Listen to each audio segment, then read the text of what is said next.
நம்ம இன்றைய தியானத்திற்காக ஒரு ஆதார வசனமாய் நம்ம வாசிக்கலாம்.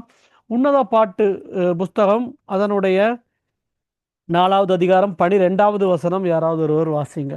உன்னத பாட்டு 4வது அதிகாரம் 12வது வசனம். என் சகோதரியே, என் மணவாளியே, நீ அடைக்கப்பட்ட தோட்டமும் மறைவு கட்டப்பட்ட நீரூற்றும் முத்தரிக்கப்பட்ட கிணறுமாயிருக்கிறாய்.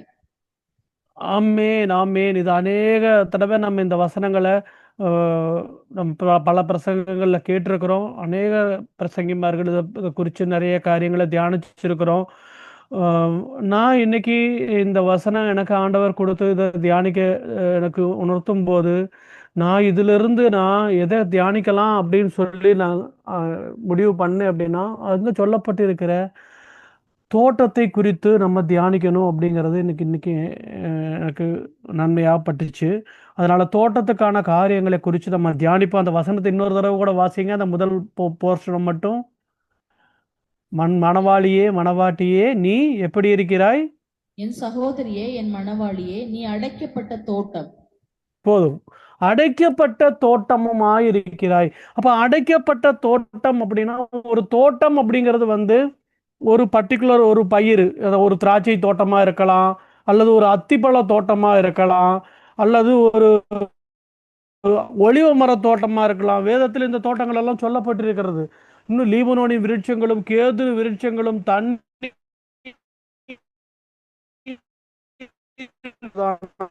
காரியங்கள் எல்லாம் கூட தோட்டங்களை குறித்து அநேக காரியங்கள் பைபிளில் சொல்லப்பட்டிருக்கிறது. நமக்கு பிரதானமா ஒரு சில தோட்டங்கள் பைபிளில் சொல்லப்பட்டிருக்கிறது. உங்களுக்கு யாருக்காவது சொல்ல முடியுமா என்னென்ன தோட்டங்கள் உங்களுக்கு ஞாபகத்துக்கு வருது? தோட்டம்னு சொன்ன உடனே நமக்கு ஃபர்ஸ்ட் ஞாபகத்துக்கு வர்றது ஏதேன் தோட்டம். அது எல்லாத்துக்கும் தெரியும். அடுத்து வேற என்னென்ன தோட்டங்கள் உங்களுக்கு ஞாபகத்துக்கு வருது?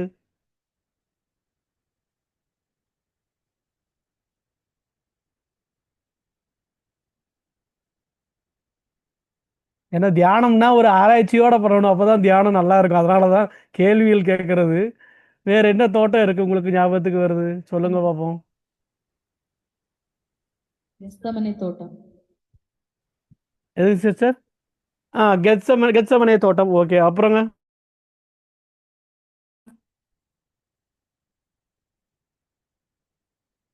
சரி, நம்ம பார்ப்போம். நமக்கு இந்த வேதத்தில் அநேக தோட்டங்கள் இருந்தாலும் நமக்கு பிரதானமா 3 தோட்டங்கள் நம்மளுடைய வாழ்க்கையோடும் கிறிஸ்துவோடும் தொடர்புள்ள 3 தோட்டங்களை குறித்து நம்ம மேலோட்டமாக வாசிப்போம். நமக்கு இருக்கிற குறுகிய நேரத்தில் அவ்வளோதான் நம்ம பார்க்க முடியும். அந்த இதில் நம்ம பார்ப்போம்.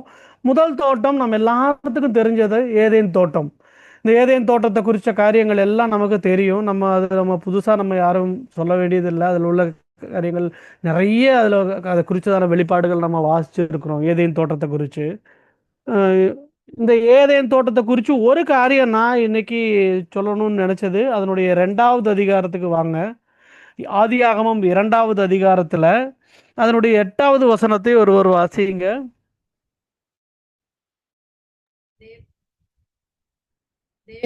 தேவனாய கர்த்தர் மனுஷனை பூமியின் மண் இல்ல தேவனாய கர்த்தர் கிழக்கே ஏதேன் என்னும் ஒரு தோட்டத்தை உண்டாக்கி தாம் உருவாக்கின மனுஷனை அதிலே வைத்தார். ஆமேன், ஆமேன். இது 8வது வசனம் சொல்லுகிறது, தேவனாகிய கர்த்தர் கிழக்கே ஏதேன் என்னும் ஒரு தோட்டத்தை உண்டாக்கி தாம் உருவாக்கின மனுஷனை அதிலே வைத்தார் அப்படின்னு சொல்லியிருக்கு. ஆனால் இங்கிலீஷ் பைபிளில் எப்படி இருக்குன்னா, God has planted a garden eastward in Eden அப்படின்னு சொல்லியிருப்பாங்க. கேஜேவியில் போய் பார்த்தீங்கன்னா தெரியும். God has planted a garden eastward in Eden அப்படின்னா, ஈடன்கிறது ஒரு பிளேஸ். அங்கே கிழக்கே ஒரு தோட்டத்தை அவர் உண்டாக்கினார் அப்படின்னு சொல்லி வரும். இதுலயே நம்ம தமிழ் பைபிள்லயே நம்ம இன்னொரு வசனத்தை கூட வாசிப்போம். 10வது வசனத்தை வாசிங்க. அதே 2வது அதிகாரம் 10வது வசனம். தோட்டத்துக்கு தண்ணீர் பாயும்படி ஏதேனில் இருந்து ஒரு நதி ஓடி அங்கே. ஆமேன். போதும். அங்க இங்க 10வது வசனத்தை சொல்றாரு, தோட்டத்திற்கு தண்ணீர் பாயும்படி ஏதேனிலிருந்து ஒரு நதி ஓடி. ஏதேன் தோட்டத்திற்கு தண்ணீர் பாயும்படி ஏதேனிலிருந்து ஓடின் அப்படின்னு இல்லை. தோட்டத்திற்கு தண்ணீர் பாயும்படி ஏதேனிலிருந்து ஒரு நதி ஓடி. அப்ப ஏதேன்கிறது அந்த அந்த அந்த அந்த பகுதியினுடைய அந்த ஒரு நிலப்பகுதியினுடைய பெயர் ஏதேன். இன்னொரு பகுதி இருந்துச்சு, அது காட்டு காடு நாடுன்னு ரெண்டா பிரிச்சு வச்சிருந்தாரு. 3வது அதிகாரம் முதல் வசனத்துல வாசிக்கலாம். காட்டு ஜீவன்களை சர்ப்பமானது தந்திரமுள்ளதா இருந்தது. அப்ப காட்டு ஜீவன் ஒன்று இருந்தா நாட்டு ஜீவன் ஒன்று கண்டிப்பா இருக்கணும். வைல்ட் அனிமல் இருந்தா டொமஸ்டிக் அனிமல் இருக்கணும். அப்ப இந்த டொமஸ்டிக் பிளேஸுக்கு பேர் தான் ஏதேன். வைல்ட்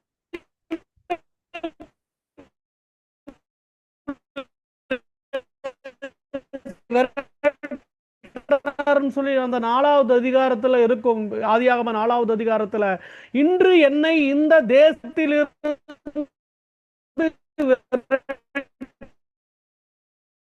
விடுகு. அந்த ஏதேன் தேசத்தை கர்த்தருடைய சமூகம், கர்த்தருடைய அதிகாரத்துல நம்ம நிறைய இருக்கு ஏதேன் தோட்டத்துல.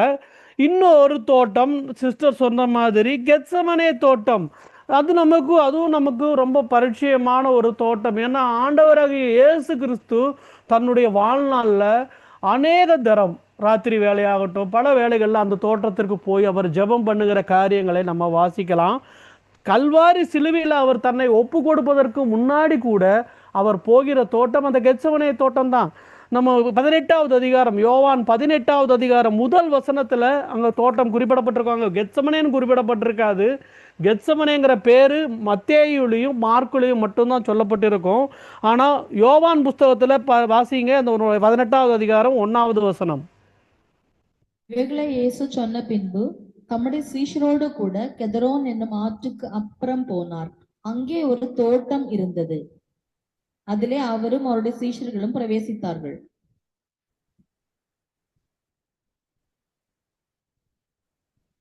அதில் தம்முடைய சீஷருடனே கூட அடிக்கடி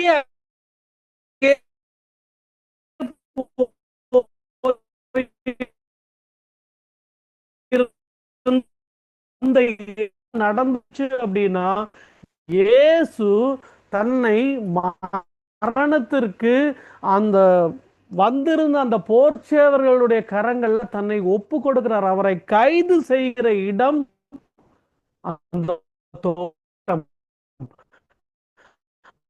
அதே மாதிரி ஏதே உருவாக்கின மனுஷர்கள் மத்தியிலே அவர் உலாவி கொண்டிருந்தார். இப்படி ஏதேன் தோட்டத்துக்கும் ஆண்டவராக இயேசு கிறிஸ்துவுக்கும் சம்பந்தம் இருந்தது. அதே மாதிரி இங்க பாத்தீங்கன்னா யோவான் 18வது அதிகாரத்துல அந்த கெத்சமனே தோட்டம், அந்த கெத்சமனே தோட்டம் எப்படிப்பட்ட தோட்டம்னா அது ஒரு ஆலை இருந்துச்சு. ஒலிவ ஆலைக்கு எபிரேயத்துல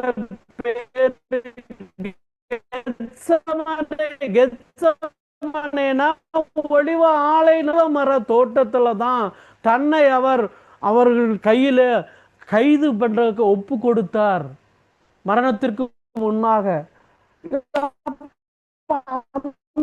தோட்டம் நமக்கு தெரியும். இப்படி அது ஒரு பெரிய வாஸ்து சப்ஜெக்ட். அதுக்குள்ளாரையும் நான் போகல. 3வதா ஒரு தோட்டம் இருக்கு. அந்த தோட்டத்தை நம்ம வாசிப்போம். 3வது தோட்டம் இது நிறைய பேருக்கு தெரிஞ்சிருக்க வாய்ப்பு குறைவு தான், இருந்தாலும் பார்ப்போம். 19வது அதிகாரம், யோவான் 19வது அதிகாரத்துல அவரை சிலுவையில் அறைகிறாங்க. எங்க அறைகிறாங்க? சிலுவையில கபாலஸ்தலம், கொல்கதா மலை அப்படிங்கிற ஒரு இடம். அங்க கபாலஸ்தலம் அப்படிங்கிற இடத்துல தான் அவரை அந்த கொல்கதா மலையில அவரை சிலுவையில் அறைகிறார்கள். அந்த 19வது அதிகாரம் அந்த சிலுவையில் அந்த அறையப்பட்ட காரியங்கள் எல்லாம் உள்ள அந்த அதிகாரத்துல அதனுடைய 41வது வசனத்தை வாசியுங்கள். அவர் சிலுவையில் அறையப்பட்ட இடத்தில் ஒரு தோட்டமும் அந்த தோட்டத்தில் ஒரு காலம் ஒருவனும் வைக்கப்பட்டிராத ஒரு புதிய கல்லறையும் இருந்தது. ஆமென். அந்த சிலுவையில் அறையப்பட்ட இடத்தில், சிலுவையில் அறையப்பட்ட இடத்திற்கு அருகில் சொல்லல, சிலுவையில் அறையப்பட்ட இடத்திற்கு போகும் வழியில் சொல்லல, சிலுவையில் அறையப்பட்ட இடத்தில் ஒரு தோட்டம் இருந்தது. நம்ம ஒரு ஐடென்டிபிகேஷனுக்காக இதை கொல்கத்தா தோட்டம்னு வச்சுக்கலாம். கொல்கத்தா தோட்டம் இந்த தோட்டம் நீங்கள் எத்தனை பேர் கேள்விப்பட்டிருப்பீங்கன்னு எனக்கு தெரியல. ஆனால் இந்த தோட்டம் பயங்கர ஒரு ஸ்பெஷாலிட்டி. ஏன்னா இங்கே தான், அந்த தோட்டத்தில் தான் அவர் அடக்கம் பண்ணப்பட்டார். அவர் அடக்கம் பண்ணப்பட்டதில் என்ன விசேஷம் அப்படின்னு சொல்லி பார்த்தோம்னா, நமக்கான சுவிசேஷம் 1 கொரிந்தியர் 15வது அதிகாரத்தில் நம்ம அதில் வாசிச்சுட்டு கூட வருவோம். 1 கொரிந்தியர் 15வது அதிகாரம் அதில் ஒரு 2வது வசனத்திலிருந்து வாசிங்க. நான் உங்களுக்கு பிரசங்கித்த பிரகாரமாய் நீங்கள் நான் உங்களுக்கு பிரசங்கித்த பிரகாரமாய் நீங்கள் அதை கை கொண்டிருந்தால் எதை அவர் நமக்கு பிரசங்கித்தார்னு 1வது வசனம் சொல்லுகிறது. அன்றியும் சகோதரரே, நான் உங்களுக்கு பிரசங்கித்த சுவிசேஷத்தை. அப்ப அந்த சுவிசேஷத்தை உங்களுக்கு பிரசங்கித்த பிரகாரமாய் அதை கை கொண்டிருந்தால் அதனாலே நீங்கள் ரட்சிக்கப்படுவீர்கள். மற்றபடி உங்கள் விசுவாசம் விருதாவாய் இருக்குமே. என்ன அந்த சுவிசேஷம்னா, நான் அடைந்ததும் உங்களுக்கு பிரதானமாக ஒப்புவித்ததும் என்னவென்றால், என்னத்தை அவர் அடைந்தாரு, என்னத்தை அவர் நமக்கு பிரசங்கித்தாரு, என்னத்தை அவர் நமக்கு ஒப்புவித்தார்னா, கிறிஸ்துவானவர் வேத வாக்கியங்களின்படி நமது பாவங்களுக்காக மரித்து அடக்கம் பண்ணப்பட்டு. அப்ப இந்த அடக்கம் பண்ணப்பட்டு இது நமக்கான சுவிசேஷம். எங்க அடக்கம் பண்ணப்பட்டார்னா, அந்த கொல்கதா மலை இருந்த இடத்திலே ஒரு தோட்டம் இருந்தது. அந்த தோட்டத்திலே அவர் அடக்கம் பண்ணப்பட்டார். சரி, நம்ம அந்த மறுபடியும் திரும்பி 19வது அதிகாரத்துக்கு போவோம். அங்க அவரை எப்படி அடக்கம் பண்றாங்கங்கிற காரியத்தை அதனுடைய 39-40 வாசிங்க. 19வது அதிகாரம் 39-40. ஆரம்பத்திலே ஒரு ராத்திரி இயேசுவினிடத்தில் வந்திருந்த நிக்கதேமு என்பவன் வெள்ளை போலவும் கரிய போலவும் கலந்து ஏறக்குறைய 100 ராத்தல் கொண்டு வந்தான். அவர்கள் இயேசுவின் சரீரத்தை எடுத்து யூதர்கள் அடக்கம் பண்ணும் முறைமையின்படியே அதை சுகந்த வர்க்கங்களுடனே சீலைகள் சுற்றி கட்டினார்கள். ஆமேன். உங்களுக்கு யூதர்களினுடைய அடக்கம் பண்ணும் முறைமை நம்ம பலருக்கு தெரிந்திருக்க வாய்ப்பில்லை.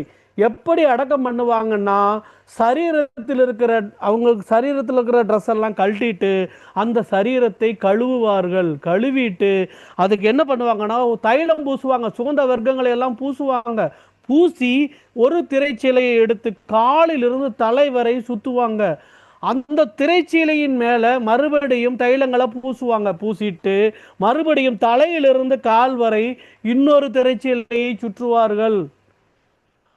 அதன் மேலையும் தைலங்களை எல்லாம் பூசி பிரிசர்வ் பண்ணிட்டு தலையை மட்டும் வேறொரு திரைச்சீலையால் சுற்றுவார்கள். இது எப்படிங்க சொல்றீங்க? இதுக்கு என்னங்க ப்ரூஃப் அப்படின்னா, 20வது அதிகாரத்துக்கு போங்க. யோவான் 20வது அதிகாரத்துல அந்த கல்லறை திறக்கப்பட்டு அங்க அவருடைய சரீரத்தை காணும்னு பேதுருவும் யோவானும் அவங்க உள்ள ஓடி போய் பார்க்கும் பொழுது அங்க நடந்திருக்கிற காரியத்தை அங்க பைபிள் சொல்லுகிறது.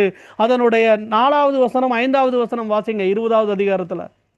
பேதுருவை பார்க்கிலும் மற்ற சீஷன் துரிதமாய் ஓடி முந்தி கல்லறையினிடத்தில் வந்து அதற்குள்ளே குனிந்து பார்த்து சீலைகள் கிடக்கிறதை கண்டான். ஆனாலும் அவன் உள்ளே போகவில்லை.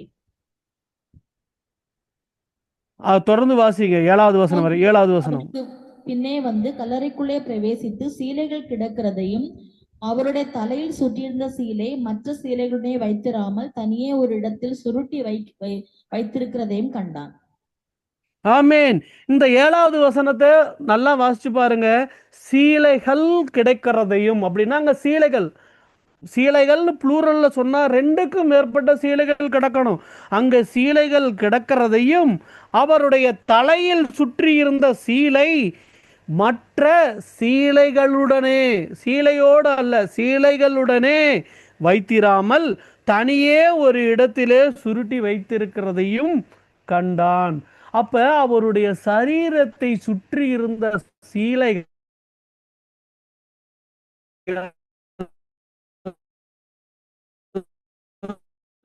இருந்தது. ஆனா பொதுவா இந்த இறந்தவர்களுடைய உடலில் சுற்றுகிற அந்த சீலைகள் அவ்வளவு சீக்கிரம் உருவி எடுக்க முடியாது. காரணம் என்னன்னா, அந்த சீலைகள் மேல தைலங்கள் பூசுவாங்க, சுகந்த வர்க்கங்கள் பூசுவாங்க. அது இறுகிரும். 3 நாள் ஆனாலே இறுகிரும்.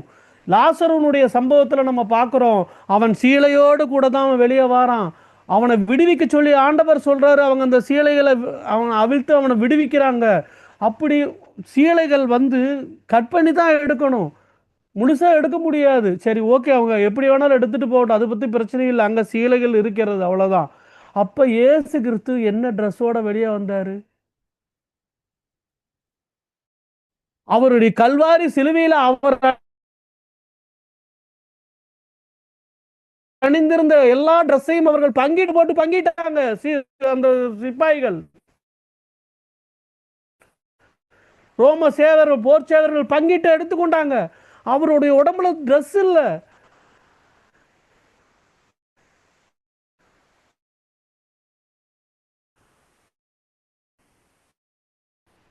ஆனா வசனம் சொல்லுகிறது, அந்த 20வது அதிகாரத்துல மகதலேனா மரியாள் அவரை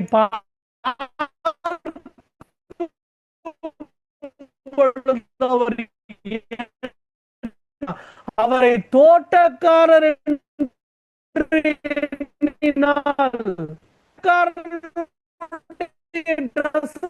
வந்திருக்கு.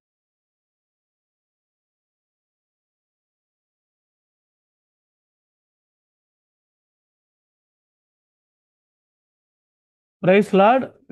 நெட்வொர்க் கட் ஆயிருச்சு. யூத கலாச்சாரத்துல அவர்கள் ஒவ்வொருவருக்கும் ஒவ்வொரு காரியங்களுக்கும் ஒவ்வொரு ட்ரெஸ் வச்சிருந்தாங்க. ராஜ வஸ்திரம் இருந்தது. அதே மாதிரி பாத்தீங்க அப்படின்னா கல்யாண வஸ்திரம் இருந்தது. கல்யாண வீட்டுக்கு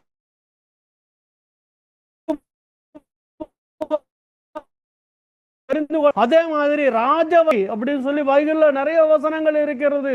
அது ராஜாக்களுக்கான பிரத்யேக உடை. அந்த உடையை அணிந்திருப்பவர்களை பார்த்தாலே தெரியும் அவர்கள் ராஜாக்கள் என்று.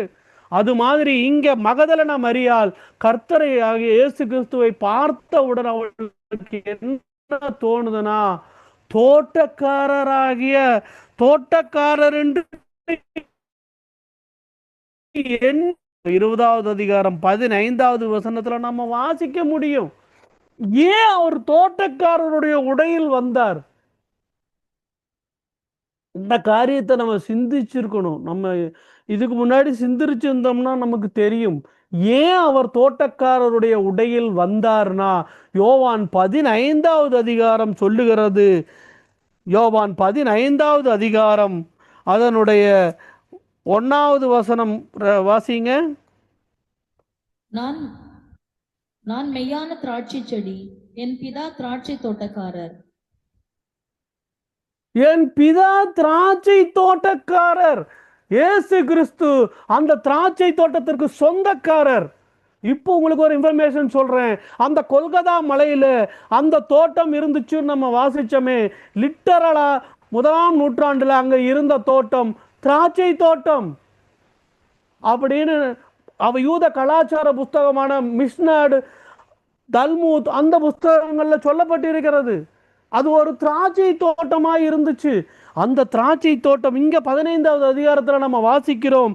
நான் மெய்யான திராட்சை செடி, என் பிதா திராட்சை தோட்டக்காரர். இன்னும் நிறைய இதுல காரியங்கள் இருக்கு. ஏசாயா புஸ்தகத்துல சொல்லப்பட்டிருக்கு, எரேமியா புஸ்தகத்துல சொல்லப்பட்டிருக்கு. என் ஆத்துமா நீர்ப்பாய்ச்சலான தோட்டத்தை போல் இருக்கிறது அப்படின்னு சொல்லி எரேமியா புஸ்தகத்துல இருக்கு, எரேமியா 31. அதே மாதிரி ஏசாயா புஸ்தகத்துல சேனைகளின் கர்த்தருடைய தோட்டம் இஸ்ரவேல் வம்சமே. இப்ப நம்ம வாசிச்ச வசனத்துல சொல்லப்பட்டிருக்கிறது, என் சகோதரியே, என் மணவாளி,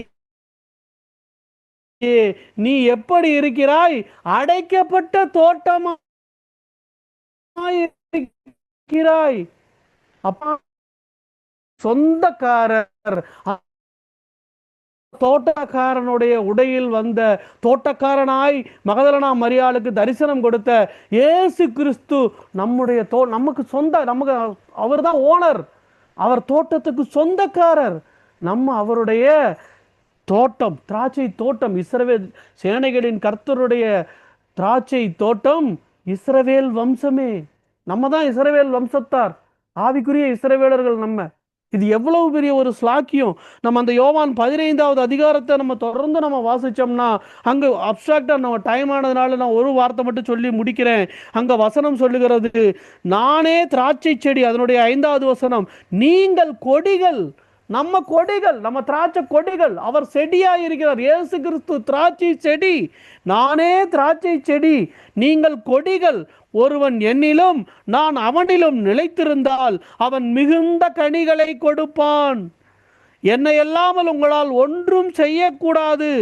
நீங்கள் என்னிலும் என் வார்த்தைகள் உங்களிலும், அவருடைய வசனம் நம்மில் நிலைத்திருந்தால் நீங்கள் கேட்டுக்கொள்வது எதுவோ அது உங்களுக்கு செய்யப்படும். நீங்கள் மிகுந்த கனிகளை கொடுப்பதினால் என் பிதா மகிமைப்படுவார்.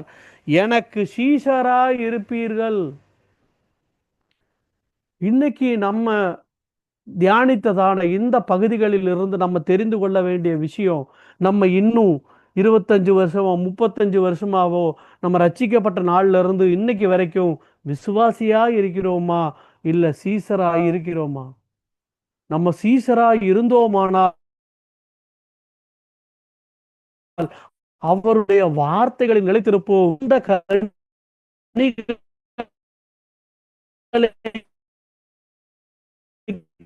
அதில் உள்ள கனிகள், நான் எனக்கும் சேர்த்து தான் சொல்றேன், நம்மில் இருக்கிறதா?